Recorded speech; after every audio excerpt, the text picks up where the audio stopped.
예수님은 감람산에서 체포되어 제사장의 집에서 대제사장의 집에서 열리는 불법적인 산헤드린으로 오시게 되었습니다. 그곳에서의 장면 보도록 하겠습니다. 마가복음 14장 53절에서 65절입니다. 그들이 예수를 끌고 대제사장에게로 가니 대제사장들과 장로들과 서기관들이 다 모이더라. 54절. 베드로가 예수를 멀찍이 따라 대제사장의 집들 안까지 들어가서 아랫 사람들과 함께 앉아 불을 쬐더라.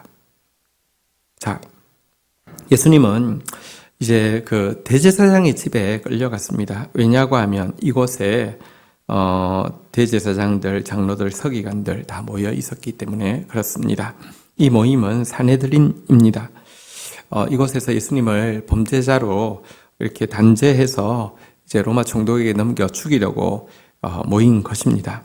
그런데 이 모임 자체가 불법이라는 것을 우리는 잘 알게 됩니다. 여러분, 산헤드린 공의회는 성전 뜰 안에 있는 공식적인 회의 장소에서 열리지 않으면 그것은 무효입니다. 또 이 산헤드린의 법정은 야간에 열릴 수도 없고 큰 절기 중에 열 수도 없게 되어 있었습니다. 게다가 유죄 판결을 내리기 위해서는 2명 이상의 증인들이 세세한 진술까지 일치가 되어야 합니다.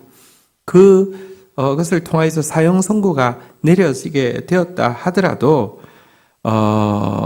이 혹시나 있을 그 미스한 부분을 숙고하게 하기 위해서 하룻밤 경과한 다음에 형을 집행하도록 이렇게 규정하고 있는데요. 방금 이야기 드린 이 모든 것을 전부 다 엎어버리는 불법이 이날 밤에 바로 이 대제사장의 집에서 불법적으로 모인 산헤드린을 통하여서 이루어지게 됩니다. 진리 대신 예수님을 죽이기 위해서 모든 비진리와 불법에 대해서 눈 감고 예수를 단죄하기에 급급한 이 악한 모습, 이 모습이 다른 세속적인 사람도 아니고 세속적인 정치가도 아니고 종교 지도자들에 의해서 이루어지고 있는 모습은 인간의 죄악이 얼마나 대단한지를 섬찟하게 충격적으로 받아들이게 합니다. 자, 제사장의 집에까지 그러나 또 베드로는 다른 사람은 다 버려도 나는 따르겠습니다 했는데 그 자기 그 약속을 지키기 위해서 따라왔습니다. 따라왔는데 멀찍이 이렇게 이제 있었습니다. 그리고 아랫사람들과 함께 불을 쬐고 있었지요. 이 멀찍이 따라온 이 걸음 속에는 예수님을 향한 사랑도 분명히 보이지만 또 이 거리, 예수님과 이렇게 멀어져 있는 이 거리만큼이 인간적으로 예수님께 한 약속을 지킬 수 없는 능력의 한계도 보여줍니다. 인간으로서는 우리가 우리의 말을 지킬 수 있는 존재가 아닙니다. 그리고 또 예수님으로부터 멀어져 있는 거리만큼 유혹과 또 실패로부터 가까워져 있기 때문에 잘 아시는 대로 이곳에서 불 쬐고 있다가 3번이나 주를 부인하게 되지요. 자, 이제 신문의 장면을 보도록 하겠습니다. 55절부터입니다. 대제사장들과 온 공회가 예수를 죽이려고 그를 칠 증거를 찾되 얻지 못하니 56절. 이는 예수를 쳐서 거짓 증언하는 자가 많으나 그 증언이 서로 일치하지 못함이라. 두세 증인의 그 증언이 일치해야 되는데 전혀 일치한 증언은 없었습니다. 자, 그리고 57절. 어떤 사람이 일어나 예수를 쳐서 거짓 증언을 하여 이르되 58절. 우리가 그의 말을 들으니 손으로 지은 이 성전을 내가 헐고 손으로 짓지 아니한 다른 성전을 사흘 동안 지으리라 하더라 하되 59절. 그 증언도 서로 일치하지 않더라. 예수님께서는 또 이제 참된 성전은 예루살렘 성전 자체가 거룩한 것이 아니라 예루살렘 성전은 예수 그리스도를 예표하고 있기 때문에 거룩한 것인데 그곳이 성경에 기록된 성전의 모습, 거룩한 모습과 정말 그 정반대로 가고 있었기 때문에 성전을 정화시키고 또 이렇게 분노하신 그런 모습을 보여주셨고요. 또 이렇게 손으로 짓지 않으한 이렇게 그 다른 성전 사흘 동안의 지으리라는 것은 예수님의 죽으심과 부활을 말씀하는 것이죠. 어쨌든 그런데 어떤 증언도 두세 명의 일치된 증언을 확보하지 못했습니다. 그렇다고 하면 유죄 판결을 내릴 수 없죠. 그렇게 되자 60절 보십시오. 대제사장 가운데 일어서서 예수에게 물어 이르되 너는 아무 대답도 없느냐? 이 사람들이 너를 치는 증거가 어떠하냐 하되 61절 침묵하고 아무 대답도 아니하시거늘 대제사장이 다시 물어 이르되 내가 찬송받을 이의 아들 그리스도냐? 자, 시간이 지날수록 이 종교 지도자들은 좀 초조해지게 되었습니다. 왜냐고 하면 무언가 두세 명의 합치된 증언이 없이는 고소가 성립되지 않는데 어떤 증언도 성립되지 않기 때문입니다. 혹시 저들의 악의적인 거짓 증언에 대해서 예수님께서 감정적으로 북받쳐서 말을 하다가 그 말에 실수를 붙잡고라도 어떻게 이제 예수를 고소하고 싶어서 너는 아무 대답도 없느냐? 이 사람들이 너를 치는 증거가 어떠하냐? 이렇게도 유도신문을 했지만 예수님은 침묵하셨습니다. 그러자 대제사장이 마지막으로 이렇게 묻고 있습니다. 네가 찬송받을 이의 아들 그리스도냐? 너가 그리스도냐? 이렇게 묻고 있습니다. 그런데 대제사장이 이 산헤드린에서 이제 판결하는 역할을 하는데요. 이것은 사실은 율법에서 음이 금하고 있는 부당한 질문이죠. 율법은 이 세상법과도 마찬가지로 피의자에게 그의 유죄 여부를 직접 묻는 질문은 당연히 금하고 있습니다. 너 유죄 맞지? 이렇게 재판장이 묻는 것은 그런 재판 보신 적 있습니까? 없잖아요. 마찬가지로 지금 대제사장이 네가 그리스도냐? 이건 질문해서는 안 되는 질문일 뿐만 아니라 예수님은 답할 이유가 전혀 없는 질문입니다. 근데 아무 것으로도 고소할 것이 없으니까 일단 그냥 막 던진 것이죠. 네가 찬송받을 이의 아들 그리스도냐? 네가 진짜 하나님 아들이냐? 네가 진짜 그리스도냐? 이렇게 물었습니다. 그런데 지금까지 아무 말씀도 안 하시던 예수님께서요. 62절 예수께서 이러시되 내가 그니라 인자가 권능의 우편에 앉은 것과 하늘 구름을 타고 오는 것을 너희가 보리라 하시니 그런데 이상하게 예수님이 말씀하셨습니다. 내가 그니라.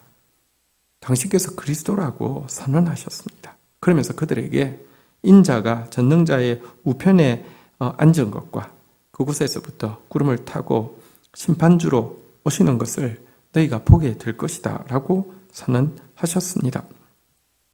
여러분, 여기서 답을 하지 않으면 아마 저들의 이 음모와 이 악한 재판이 그러니까 뜻을 이루지 못했을 것입니다.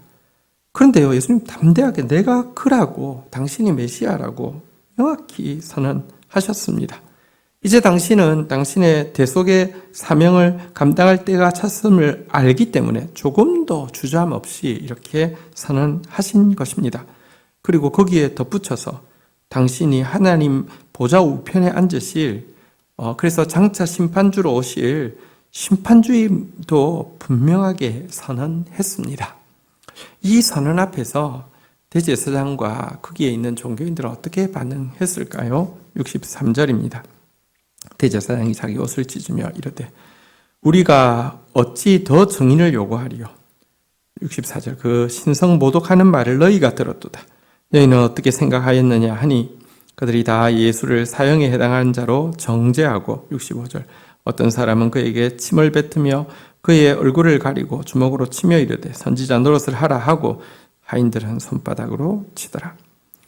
여러분 사실은 예수님 답할 이유도 없는 상황 그리고 더 이상의 증인이 합치된 증언이 안 나온다고 하면 그냥 풀어줘야 되는 상황인데 예수님이 당신의 그리스도 되심과 당신의 심판주 되심에 대해서 선언할 때 아무도 그들이 종교인임에도 불구하고요 한 사람도 두려워하는 사람이 없었습니다.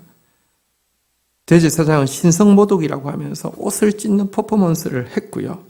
그러면서도 자기의 비열한 책략이 자기의 마지막 한마디 이 말로 말미암아 이렇게 탁 잡았다고 한 건 했다고 하면서 그 책략이 성공한 것에 대해서 음흉한 미소를 지어댔고요.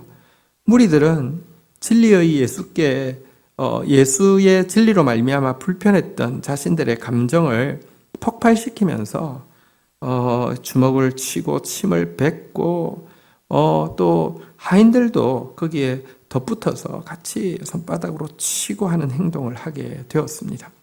진리를 감추지 않고 선언하신 예수님과 진리 앞에서도 조금도 두려움 없이 예수를 모욕하고 죽이려고 하고 있는 이 악의 모습은 정반대의 대조를 잘 보여주고 있습니다.